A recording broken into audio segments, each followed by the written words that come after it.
Isebe lemfundo esisiseko lithi lisiphononongile isigqibo salo sokuvumela abafundi abaqikelelwa kwizigidi ezintandathu ukuba babuyele esikolweni kwiveki ezayo ngenxa yamanani anyuka mihla le entsholongwane ecorona kweli.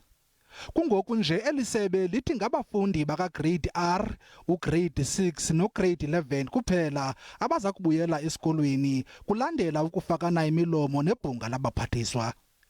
Esi sigqibo siza kuchaphazela izikolo kulo lonke eli.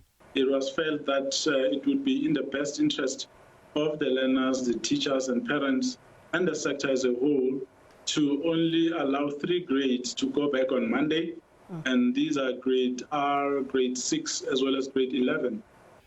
Isebe lemfundo esisiseko lithi lizivelele zonke inkalo phambi kokuba lifikelele kwesi sigqibo.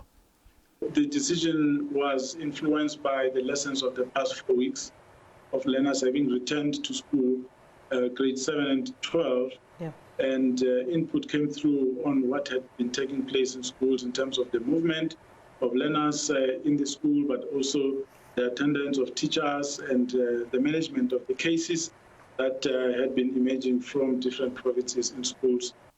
Ngokwasigqibo sangaphambili ngabafundi baka-grade 1 ukuya ku-grade 3 kuquka ugrade 6, ugrade 10 nograde 11 ebekumele babuyela esikolweni ngomvulo. Abaninzi bazibuza umbuzo ke wokuba kutheni ungavele uchithwe lo nyaka kuqalwe izifundo kunyaka ozayo. Akukacaci ke ngokwangoku ukuba amanye amabanga la azakubuyela nini esikolweni. Umphathiswa wemfundo esisiseko unkosikazi Enjimutherha uthi baza kuhlala bebeke iliso kwindlela enwenwa ngayo le ntsholongwane kweli phambi kokuba babuyele bonke abantwana esikolweni.